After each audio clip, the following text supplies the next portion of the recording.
I think one of the things we need to look at as well, because earlier you talked about the image, Mm-hmm. and off break we were talking. You'll have somebody who, like, you would never look a particular way, Mm-hmm. but we need to stress the importance of being healthy as Absolutely. opposed to looking like the latest model or Mm-hmm. whatever it is. And I think, Ballerina, look. Everybody now be spaghetti thin. yeah, That one, won't happen. one size 0, one size 2. Mm-hmm. Some are we make for be a size 12 and 13. Mm-hmm. Well, the latest technology and the latest research has made room for this, because then basically old convention had it that if you were a certain height, then your ideal body weight should have been X, whatever that is. And that was just totally wrong. It was just totally wrong for some people, because no matter what they do, they would never fit. So they're always running around thinking they're overweight when they're not. And so you're always hungry because you always starve yourself. Right. And So the thing about it is there's this what we call the physique rating. Now, when you do a body scan, one of the dimensions is your physique rating, and based on your bone density, your thickness, and stuff like that, we have different types of bodies, right? And there is maybe about 7 different types specific, and then so you want to find which type you fit in, what is your physique rating. Then based on that physique rating, you can find out, okay, what's the ideal body weight for that physique rating, right? And then you can strive to get as close to that as possible, and it will be different for all 7 different physique types, right? So so never again should a person that's thick try to frustrate themselves trying to become ballerina thin. You won't get there. Some women are petite, some women are not petite, right? Big bones and healthy, right? So, but you can look your best within your physique rating, and that's usually the best, because then if you try to force, then you get that malnourished look, the sunken eyes and all, because it means you're trying to fit into a mold that you don't fit in, and you just become unhealthy, right? You don't want that, right? You want to figure out, you want to find out, do a body scan, find out what's your physique rating and and then you become your best. so where can you do a body scan? Well, you can come to the body clinic and As get a free start, body scan. As a start. You get a free body scan. Normally a free body scan and weight management coaching. We call it a free body diagnostic. It's usually like $100 value, but you get it's a whole hour, right? Set aside an hour. Give me a call and we'll set an appointment and we'll do your body scan and we'll go through, how you want to lay out your day in order to, over time, arrive at your ideal body weight, not somebody else's, yours, right? So There's also this debate about going back to exercise, the benefits of walking as opposed to running. You'll find some people would prefer running, others walking. Right. What's your take on it? Does it make a difference? Well, the truth is, it depends on where you are, because one is high impact, one is low impact, right? But they both burn energy. You can speed walk, you can power walk, you can burn a lot of energy with walking, right? Now, running is, of course, people at certain levels of fitness, walking just won't cut it for them. So they want to run, because you'll burn more calories naturally when you run. And you can run distance, or you can run intervals.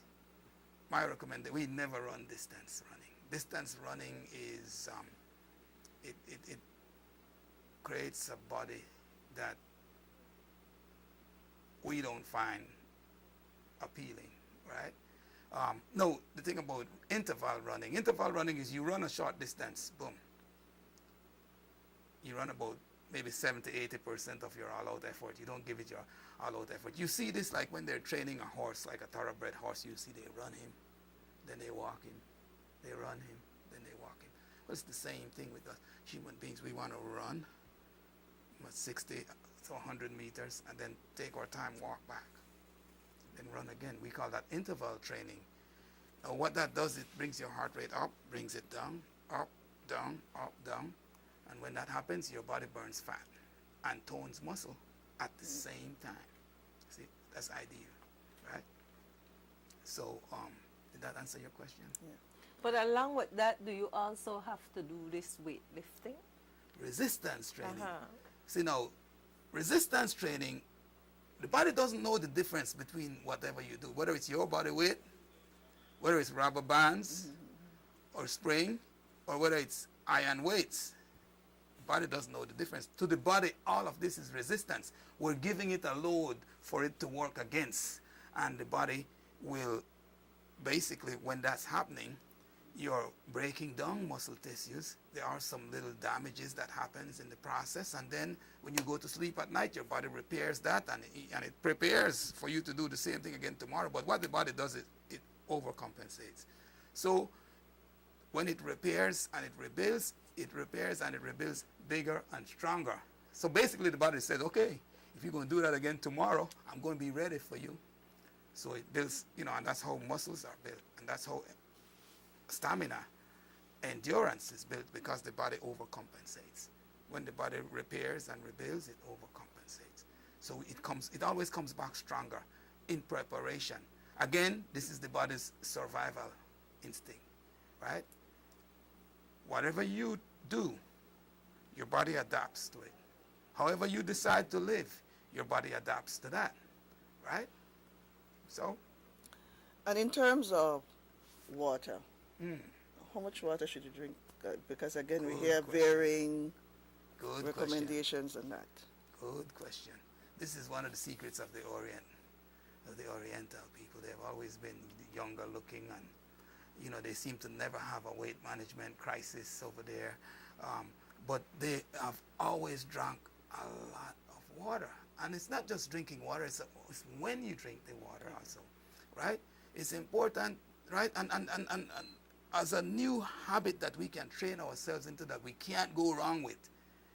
Even if we don't do no exercise, if we start drinking at least 1 liter of water first thing in the morning on an empty stomach, before we put any food in our system, we will immediately start reaping some benefits. Our body will start shedding some of the excess, and very slowly. Of course, you speed that up and you get synergy. If you add exercise to that, and if you add proper eating healthy and all that, then you get this synergistic effect where 1 + 1 = 11 instead of 1 + 1 = 2. But drinking water, you want to drink it first thing in the morning and then throughout the day. It doesn't stop there. So I recommend to all the people I coach that they set their phone or something to alarm every hour. And whenever that alarm goes off, whatever they're doing, they stop what they're doing, take a 5-minute stretch break, and drink water. So you drink water first thing in the morning, and then every hour on the hour you're drinking more water. So throughout the day you're drinking water. And you notice I didn't say liquid, because some people think That's what I was going water to ask means you. liquid. If you drink coffee or you drink tea or juice. Water, H2O. But again, Please. with water, you hear people would swear, okay, when I get up in the morning, first thing I have cool water. Others will say, no, I drink warm water or hot water. Others will say, well, room temperature water. Is there a difference? Well, the debate is on about that, right? There's nothing conclusive yet, but the debate is on. But there are some benefits either way, right? Drinking warm water is conducive to, or it's kind of like the hot tea. That's why a lot of people like to drink hot tea. It's conducive to your digestive tract. It soothes and it helps your digestive process, right? However, drinking cold water brings your metabolic rate up, because your body has to burn calories to warm that up. See? most people feel like this cold water is going to impact their body in a negative kind of way. But but the body accounts for that. The body will warm it up quickly. As soon as it gets in your system, but in order to do that now, the body has to burn added calories. So in a sense, if you're trying to burn more calories than you consume, right? Matter of fact, there's some people who recommend drinking a glass of cold water before you go to bed, last thing before you go to bed, to keep your metabolic rate up, to keep your body burning calories, right? So burning calories even when you're sleeping, see? Because the idea is the formula for weight management, the formula for weight loss is simple. We have to burn more calories than we consume. It's not complicated. These things are really very simple. And the more we keep them simple, the more we have a clear understanding of why we do what we do. And the likelihood of doing it is also greater when it's simple. Simple rule of thumb. Life is complicated as it is. Who needs some more complicated stuff to be added to your day? I don't think it's complicated. What it is discipline. There you go. A lot of us don't have the discipline. Exactly. To come up with a plan and stick to it. Exactly. But I mean, discipline is a big word, but there's a way to short circuit that in order to, everybody can have discipline. If you enjoy something, you will do it. Yeah. See, that's the discipline there. Enjoy it. You need to exercise, should not be an austerity. You should enjoy that. You should look forward to it.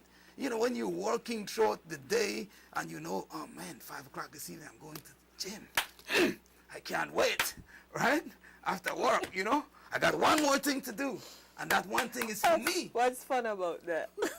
Well, it depends. If you have to find fun in Most it. people see it as being just painful and... Well, see, that's the thing. Ooh, I'm going That's to the gym. thing. Oh, See, gosh. we have some misconceptions going on and some things. You know this no pain, no gain? That's a load of crap. No pain, no gain. That's a load of crap. Exercise is not about pain. It's not supposed to be about pain at all. Pain is a signal from your body that something is wrong, right? That's serious. Pain, swelling, and fever. If you're feeling pain, right? So basically you want to understand the difference between muscle soreness and pain. Some people call muscle soreness pain. It's not pain. It's soreness. It's good. When you feel it, you should feel good. It's not your body saying, oh